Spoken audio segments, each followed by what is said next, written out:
This is a Heart and Hand production. Hello everyone, it's David here live from Ibrox Stadium ahead of tonight's match with Kilmarnock, and the team is out and it's an interesting one.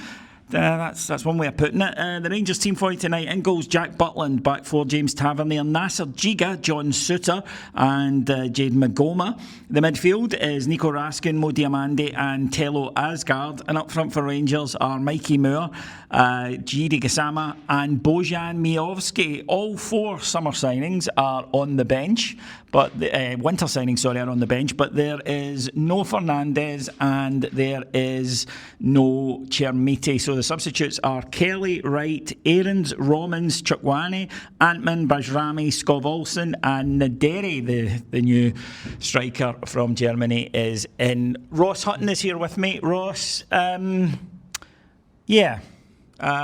surprised at that. Now, obviously, we'd imagine Fernandez and Chermiti are injuries, and we'll hear that from the manager when he does his RTV interview. But none of the four on the bench, or none of the four starting. I suppose I'm a wee bit like a child here, and I want new things, I want shiny things, so I accept it's probably that. It's still, you would say, I mean, it was the first choice team up until the window began. Yes, but there's also a reason why we were also excited to go and strengthen that team. And I'll be honest, for our first full game after the window ended, it's not exactly how I would have wanted our starting 11 to look. I think in particular for Skov Olsen, just take him as an example, I think he needs game time over and above everything else at the minute. So unless he maybe is carrying something or the manager has a grander plan, and I can only assume that he does, for me I would have him starting every week right now, just to try and get him up to speed as quickly as possible. We were talking the other day on the post-match about how we don't really have the time for him to kind of bed in and come good in April. You know what I mean? When maybe the league's beyond us at that point. We really need him to be the man now. So I would have started him tonight. Nadiri, I'm not surprised, to be fair, is on the bench. I'm not sure he didn't have a full session. So positive to see Roms on the bench. Yeah. Would hope if we're in a position to give him minutes tonight, he'd be able to get some. But yeah, it's not an inspiring lineup for a night that really does mean quite a lot tonight. Obviously, with the Hearts result last night, Celtic not playing, you can go 3 points behind Hearts and put pressure on Celtic by going 3 points above them. Tonight's absolutely massive, and it's not a side that creates much. I'm looking at it now, it doesn't look like a side that's going to create much. And I think people are really looking for a performance tonight to show some intent after a really disappointing result on Sunday. So whoever's in the starting 11, regardless of who it was going to be tonight, would have to go out in the front foot against a side that's not great in Kilmarnock, but it's not a side that inspires quite a lot of confidence. Yeah, I think that's a fair point. I mean, don't get me wrong, it's a side that beat Kilmarnock 3-0 last time out. Kilmarnock are not a strong side. They had gone, I think, 2 months without a victory till the weekend, but they were coming into it in a high after that, after beating Aberdeen by 3-0 at the weekend. You know what you're going to get from them, but this is not a strong Kilmarnock side. Rangers should have zero excuses. I think, I mean, I admit to being a bit like, I trust Danny Rowley knows what he's doing, but I admit to being slightly disappointed, but I accept that a big part of that is, new things. So I do accept that. Big night for the creative players because they had such a poor game at the weekend. Yeah, and they've been poor for a long while now. Including Olsen, by the way. Absolutely, it includes Olsen in that, 100% it does. We are not a side that is free-flowing in any way, shape or form. No. We are not a side that creates a lot in any way, shape or form.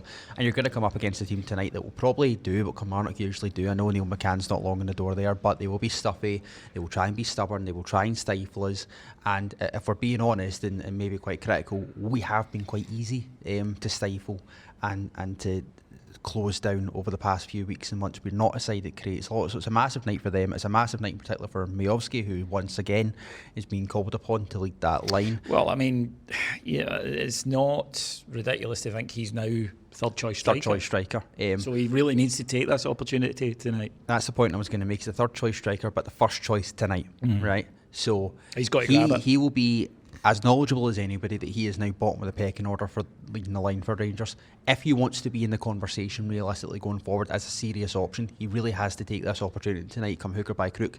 These are really the games, David, that I expected Miovski to come in and perform in. These are the games that you'd want him for, against these kind of stuffy defences. I know people laugh at the whole he knows the league type thing, but he does know what he's going to get against Kilmarnock. It's a massive, massive night for him personally.